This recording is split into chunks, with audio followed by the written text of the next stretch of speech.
Momento a Sós.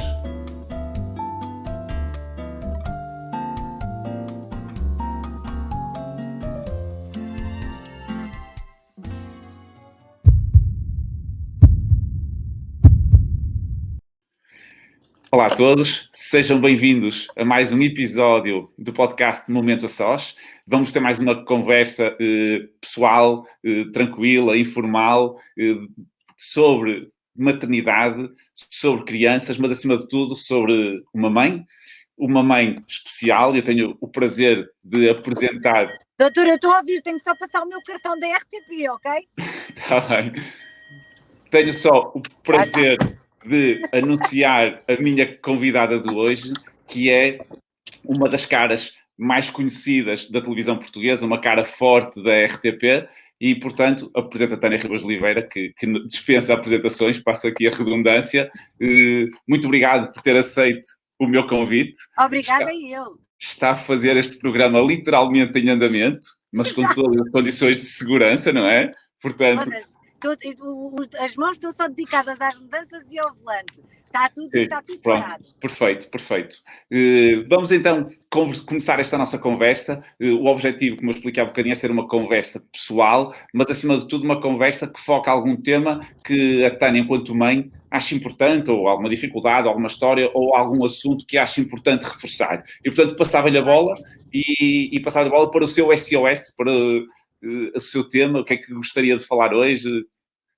Sim, então, os meus filhos, o Tomás vai fazer 9 anos, eu também já estou um ano à frente, o Tomás vai fazer 8 anos no dia 18 de dezembro. Eu pensei que tinha estudado mal a lição, que eu achei que ele tinha 7. Esta era difícil. Aquele para ele já tem 8 anos, ele já me convenceu que tem, mas não tem 7. Boa. Dia 18 de dezembro faz 8 e o Pedro tem 5 anos, fez 5 anos no dia 7 de julho. E, portanto, eles são 2 meninos muito queridos, também se a própria mãe... Claro. Não se sente e não acha, não é? Mas pronto, são de facto 2 miúdos muito queridos e na realidade eles não me deram assim propriamente muitos problemas no que diz respeito à alimentação ou ao dormir. Bom, o Tomás não me deu mesmo problema nenhum porque desde muito cedo ali eles tiveram aquelas cólicas habituais que para pais que não eram pais e que, portanto, tinham a possibilidade de ir para a cama. Antigamente nós tínhamos esta vida, não é? Íamos para a cama e dormíamos. Sim. E, portanto, a partir do eu acho que sim, eu acho que me recordo disso vagamente. Pois é isso. Depois nasce um bebê e a vida vira-se de pantanas e eu só me questionava, mas isto vai ser assim para sempre? É porque se isto for assim para sempre, não só isto não tem muita graça, como eu vou enlouquecer. Portanto, eles estiveram ali à vontade 1 mês, os 2, com muitas cólicas. E eu fazia de tudo, desde as massagens, aprendia, tinha uma enfermeira que ia lá à casa e que me ensinava, bem tudo. Mas tinham imensas. Mas o Tomás, o mais velho, ali aos 2 meses, quando começou a adormecer, adormecia às 8 da noite e acordava às 7 da manhã. Eu até pensava que comigo tinha alguma coisa, eu nem queria acreditar naquilo. Eu dava-lhe logo banhinho cedo e jantar cedo, adormecia e ficava. O Pedro assim, um irmão perto, não é? Por isso tem um irmão com pouca diferença de idades. Portou-se bem, portanto ele tem um irmão cedo. O mais velho pois é isso. Meu irmão. Não, o mais velho portou-se bem e ganhou um irmão cedo. É, exatamente. O mais novo nasceu quando ele tinha 2 anos e meio e pronto, e ainda hoje aparece lá no quarto. Mas aparece também não dá trabalho nenhum. Aparece, toca-nos assim no braço, para a gente o puxar para dentro, portanto vai para a cama e pronto. E eu penso sempre, quer dizer, ele não vai dormir connosco para sempre, portanto também não faço filme nenhum, ele quer ir, vai. Pronto, por isso mesmo, aquilo que mais me... as dúvidas maiores que eu pudesse ter, que também na realidade não tenho muitas, porque investiguei muito sobre isso, é a vacinação. Agora, eu sempre tive a certeza que os meus filhos deveriam ser vacinados e eles têm todas as vacinas do Plano Nacional de Vacinação e também as extra-plano, mas conheço muitas pessoas, do meu grupo de amigos, conheço pessoas que não só têm muitas dúvidas e acabam por vacinar com as do plano, mas tenho tantas outras que efetivamente não vacinam os seus filhos. Portanto, eu acho, doutor, que nesta altura talvez fosse fácil, quando andámos o mundo inteiro à espera de uma vacina ao longo deste ano, não para crianças, não é? Mas todos a ansiar por uma vacina contra a Covid-19 e ainda há pessoas a duvidar do poder da vacinação. E eu acho que o doutor é que nos podia explicar isto um bocadinho melhor, porque eu isso também não sei. Acho que é um tema interessantíssimo e é curioso, e disse muito bem, que temos o mundo parado à espera de uma vacina, mas mesmo assim infelizmente, ao longo deste ano, os movimentos anti-vacinas cresceram mais do que os movimentos pró-vacinas. E provavelmente aqui o erro está na mensagem que nós, pró-vacinas, estamos a passar. Portanto, acho ótimo ter lançado esse desafio, porque temos que marcar posição, e é uma posição clara, é uma posição indiscutível. A ciência não nos deixa margem para dúvidas sobre o papel benéfico que as vacinas tiveram em relação à mortalidade infantil, em relação às sequelas que muitas doenças deixavam. A maior parte das doenças cobertas pelo Programa Nacional de Vacinação desapareceram do mapa. Muitas delas, eu confesso que eu nunca as vi. Portanto, isto é prova, e eram doenças que matavam muito, eram doenças que efetivamente causavam mal às crianças e às famílias. Portanto, colocar em causa este papel benéfico, na minha opinião, acho que é irresponsável. Eu acho que é sempre margem para decisões individuais, como é lógico, mas temos que perceber que a decisão de não vacinar não é uma decisão individual. É uma decisão que pode ter impacto na saúde pública. E isto também tem que ser claro. Se uma criança não está vacinada, se 2 crianças não estão vacinadas, se 3 crianças não estão vacinadas, podem quebrar algo muito importante que se chama imunidade de grupo, que é aquilo que nós conseguimos construir, e muito bem, à custa do nosso... Por exemplo, com o sarampo. Basta olharmos para o que aconteceu numa série de países europeus, com milhares de casos de sarampo, e a nós, passa a expressão, mas passou-nos de raspão. Exatamente. E passou de raspão porque nós temos uma cobertura vacinal ótima contra o sarampo e contra as outras doenças, e, portanto, mesmo as poucas pessoas que não estão vacinadas estão a beneficiar da tal imunidade de grupo. Porque como a maior parte da população é imune, o vírus não circula. Mesmo que um apanhe, não circula, e bloqueamos ali a transmissão. Por isso é que eu digo que não vacinar, com o Programa Nacional de Vacinação, é uma decisão irresponsável do ponto de vista individual, porque estamos a colocar os nossos filhos em risco. Pronto, percebo que a última decisão seja dos pais, mas estamos a colocar, mas pior ainda, estamos a colocar em risco a saúde dos outros também. E aí temos que falar, peço desculpa, com uma voz um bocadinho mais grossa, mas para marcar bem a posição até ser, porque depois também tem que isolar, digo eu, essas crianças dos grupos, porque, por exemplo, para os meus filhos entrarem no colégio onde eles andam, e mesmo nas creches onde estavam, tínhamos que apresentar o boletim de vacinas a todos os anos. Claro, infelizmente há creches, eu penso que em Lisboa são poucos, mas há creches que quase fazem gala de receber os meninos não vacinados. O que isto é uma pequena bomba relógio, porque entrando estas doenças numa sala dessas, apanham todos. Claro, enquanto que os outros que estiverem isoladamente à beira dos vacinados estão protegidos pela tal imunidade de grupo, assim não. Portanto, acho que o Programa Nacional de Vacinação é um exemplo de orgulho para todos nós portugueses. Portugal é dos melhores países a nível mundial em termos de cobertura e em termos de aceitação por parte da população, de taxa de cobertura vacinal. Portanto, colocar isso em causa e deitar por terra o esforço de tantos anos não é uma atitude sensata, e eu acho que é uma atitude condenável, e devemos bater-nos para que isso não aconteça.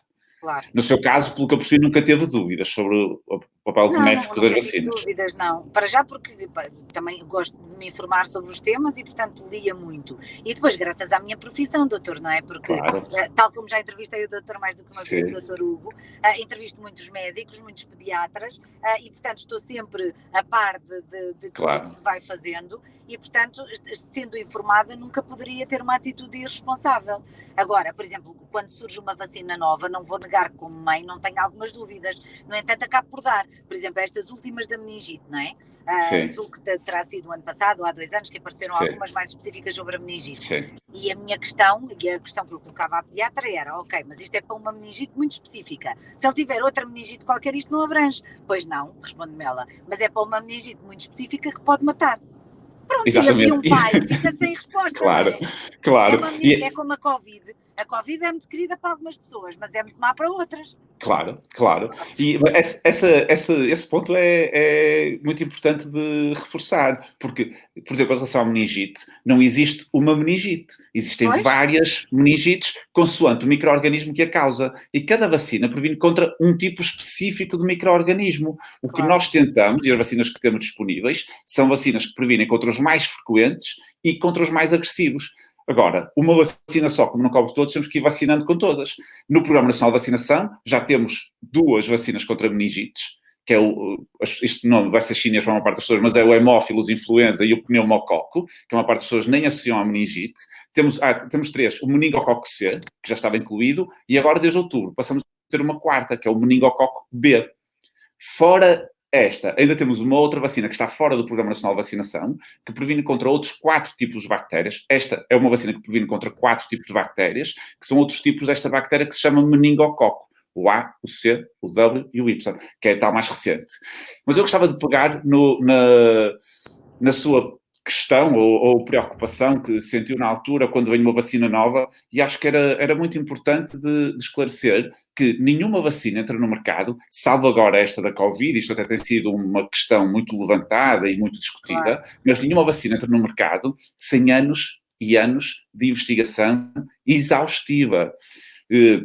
Quando surgiu a vacina contra o meningococo B, houve muitas pessoas que também se foram mexendo e dizendo o meu filho não vai ser cobaia, não vamos testar nas crianças. É um disparate. Estas vacinas têm pelo menos 10 anos de estudo e evolução e análise e monitorização de tudo o que possa acontecer, muitos e muitos milhares de doses administrados, inclusivamente em humanos, antes de ser aprovada pelas 2 entidades mais importantes para nós em termos de aprovação de medicamentos, que é a Agência Europeia do Medicamento e é o Infarmed, que é local, a nível português, que só aprova os medicamentos que são aprovados pela Agência Europeia do Medicamento. Portanto, sempre que surge uma vacina nova, na verdade, ela é nova para nós, mas não é nova para a ciência. E isto tem que tranquilizar as pessoas. E nenhuma vacina, posso garantir, nenhuma vacina é lançada no mercado à experiência.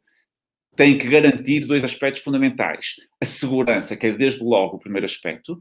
Portanto, nenhuma vacina é administrada sem ter certeza que é segura. E depois, a eficácia. Temos que garantir que a vacina previne a doença para a qual está desenhada, senão não valia a pena administrar. Portanto, essas questões são extremamente frequentes na consulta, mas gostava de explicar isto. Quando uma vacina sai no mercado, tem pelo menos 10 anos de estudo para trás, o que tem que dar confiança e tranquilidade às pessoas. Esta da Covid será um bocadinho diferente, por isso é que também as pessoas andam um bocadinho incertas, percebem a importância. Mas também andava a ser estudada para outros coronavírus, não é? A tecnologia já existia. E atenção, que esta vacina é feita numa altura em que a tecnologia está muito mais avançada do que todas as outras. Exato. A tal da meningite que falou, que aconselharam no ano passado, é uma vacina que já existia no mercado, mas não tinha indicação em Portugal. Mas mesmo que tivesse sido lançada só naquele momento, provavelmente era uma vacina que já tinha sido desenhada há 10 anos atrás. Exatamente. Esta do coronavírus foi desenhada 10 anos depois dessa. 10 anos de uma evolução astronómica da ciência. Portanto, temos que ficar tranquilos e já agora acho que é um conselho muito importante. Todas as pessoas que tiverem indicação para ser vacinadas contra a Covid devem fazê-lo. Obviamente. Acho que não os meus pais vacinaram-se contra a gripe, sem nunca terem vacinado antes, e estava a dizer-lhes assim, quando vier a vacina da Covid, vocês também devem ser vacinados. E mesmo nós, o doutor enquanto profissional de saúde... Eu vou ser e vou ser logo de televisão. Também contacta com tanta gente, claro. Não é? Tanta gente, a partir do momento que esteja disponível, eu também vou tomar. Claro. Para as crianças não sabemos se vai ter dedicação ou não. As sequelas da Covid têm sido todas elas mais graves do que qualquer medo que se possa ter por parte da comunidade não científica acerca de uma possível consequência da vacina. Claro. É mesmo isso. Os prós e os contras? Não há dúvidas. Exato, é verdade. É verdade. Disse há um bocadinho que tinha assim pessoas do seu grupo de amigos que são contra vacinas ou que decidiram não vacinar. Em conversa, não sei se chegaram a falar disso, eles levantavam assim alguma questão dos autismos, levantaram. Era exatamente esse o argumento para não vacinar. É porque havia a possível consequência do autismo e, no fundo, uma vacina é estar a pôr bactérias dentro do organismo de uma criança indefesa e blá, blá, blá, blá, blá, blá, sim. Pronto, e eu gostava de pegar nisso e acho que era importante explicar esta questão do autismo, porque esta associação que se criou das vacinas com o autismo surgiu em 1998 e foi uma associação que foi publicada numa das maiores revistas médicas, do Lancet, de um suposto estudo que parecia demonstrar uma associação entre a administração da vacina contra o sarampo e o desenvolvimento de sintomas de autismo em militares. Sim. Na altura isto foi um choque enorme, como é lógico, e foram dados tão relevantes que as pessoas começaram a extrapolar sem grande critério para as outras vacinas. O que se passa é que, eu penso que foi há 2 ou 3 anos atrás, foi-se reavaliar esse estudo e percebeu-se que, do ponto de vista metodológico, esse estudo tinha imensas falhas. Também em relação aos próprios resultados, aquilo que se percebeu foi que eles tinham muitas falsidades, foram resultados, muitos deles que foram forjados para tentar ter esta preponderância a nível científico e conseguir ser publicados numa revista tão importante e, portanto, isto causou imenso dano do ponto de vista de visibilidade das vacinas, mas são de tal forma gritantes todos estes erros e problemas com o estudo que a própria revista, a The Lancet, emitiu um comunicado e publicou numa edição delas um desmentido sobre este estudo. O problema é que o mal estava feito e, neste momento, há imensos fóruns, há imensos quase endeusamentos deste investigador que, do ponto de vista científico, só veio provocar estragos, passa a expressão. Portanto, hoje em dia sabemos cada vez mais sobre o autismo, é uma doença complexa, é uma doença que pode ser muito complicada, mas é uma doença que a ciência hoje já sabe que tem aquilo que nós chamamos de uma base neurobiológica.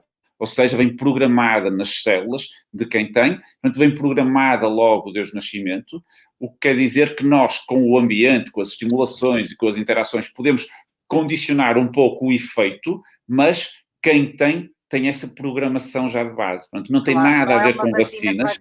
Não tem nada a ver com vacinas, não tem nada a ver com infecções, não tem nada a ver com poluições, não tem nada a ver com nada disso. Tem a ver com uma programação, com um erro, digamos assim, na programação, que depois vai dar as manifestações típicas da própria doença em si. E também já agora, gostava de pegar no outro mito, e vou-lhe chamar claramente assim, que disse há pouco, que é o inocular bactérias e provocar a doença. São muito poucas, neste momento, as vacinas que nós chamamos de vírus vivo. A maior parte das vacinas, neste momento, ou administram só partículas das bactérias ou dos vírus que são responsáveis pela produção de anticorpos e das defesas do organismo e, portanto, não, são só as partes da parede, digamos assim, é impossível provocar a doença, ou então administram o micro-organismo morto ou inativado. Portanto, a capacidade dessas vacinas provocarem a doença contra a qual estão a proteger é zero.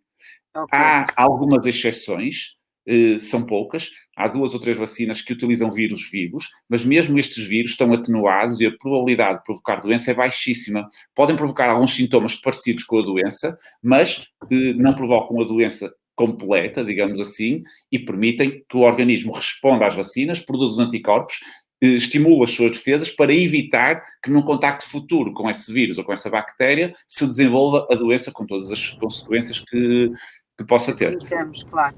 Portanto, acho que tocou provavelmente nos 2 mitos mais importantes sobre as vacinas e que me parece fundamental desconstruir para que as pessoas percebam que, às vezes, o ruído que se faz em relação às vacinas não tem fundamento científico nenhum, não passam de crenças individuais e, sendo crenças individuais, o valor que tem, do ponto de vista científico, é nenhum. E é mesmo assim. Não sei se tem mais alguma questão ou mais alguma mensagem final que quisesse deixar. Infelizmente, o nosso tempo está a acabar. Eu também tive aqui um problema com a rede, mas isto de fazer entrevistas em andamento, e a 300 km de distância tem destas coisas. Agora assustei, pensei que ia dizer 300 km por hora. Agora não posso, não. Nem há pendura. Nem há pois, acho que sim. Cidades.